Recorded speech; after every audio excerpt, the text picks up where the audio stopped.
La section qui suit, appelée Mapping des champs produits, est extrêmement importante. Cette section permet en effet de choisir les champs dans lesquels on peut chercher du texte. Elle permet également de choisir les champs qui seront utilisés comme facettes de filtrage lors de l'affichage des résultats. Et enfin, elle permet de choisir les champs utilisés pour trier les résultats, donc appliquer les problématiques de merchandising aux résultats du moteur de recherche. Les attributs standards de Magento, comme les liens, les catégories, les prix, les quantités, sont automatiquement pris en compte, vous n'avez rien à faire. Les mécanismes de définition des promotions de Magento sont eux aussi automatiquement pris en compte. Ainsi, si vous définissez un prix spécial pour un produit donné, le prix spécial sera automatiquement utilisé par le moteur et on peut appliquer à ce type de produit une mise en avant spécifique par l'application d'un critère de tri qui est appelé promotion. Nous verrons l'exemple un petit peu plus loin. Détaillons ensemble les 3 principales familles d'attributs sur lesquelles nous allons travailler.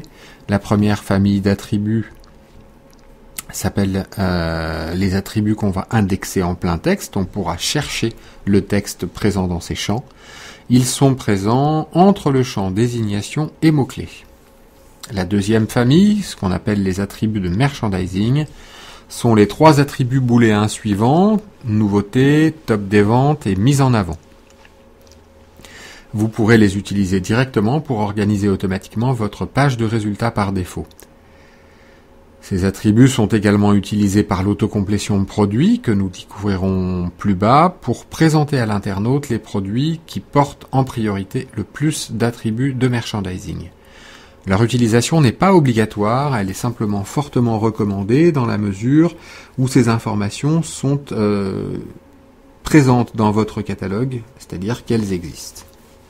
La troisième famille d'attributs représente les attributs produits qui comprennent les attributs génériques, la couleur, la matière, etc. qui sont automatiquement découverts ou à renseigner d'ailleurs s'ils ne sont pas découverts. Ces attributs deviendront des facettes. On a également les attributs spécifiques à certaines familles de produits qui sont des facettes additionnelles. Le tableau par exemple autre code produit est très utile si vos produits portent plus d'un code comme un EAN, par exemple un code fournisseur, un code fabricant, une référence catalogue, etc. Ces codes feront l'objet de traitements particuliers pour tolérer les erreurs de saisie de référence ou encore les références partielles.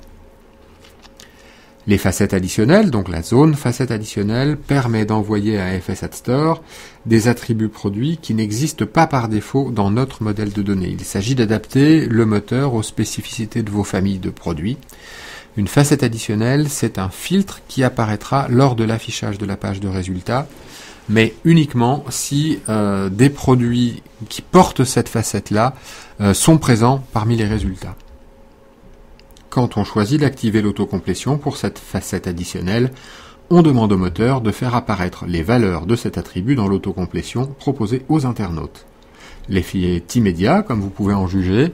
Si j'active l'attribut occasion dans ma configuration de facette additionnelle, alors immédiatement la section occasion apparaît dans l'ACP du site. Ceci n'est cependant vrai qu'après avoir renvoyé les données mises à jour vers AFS App Store, bien sûr.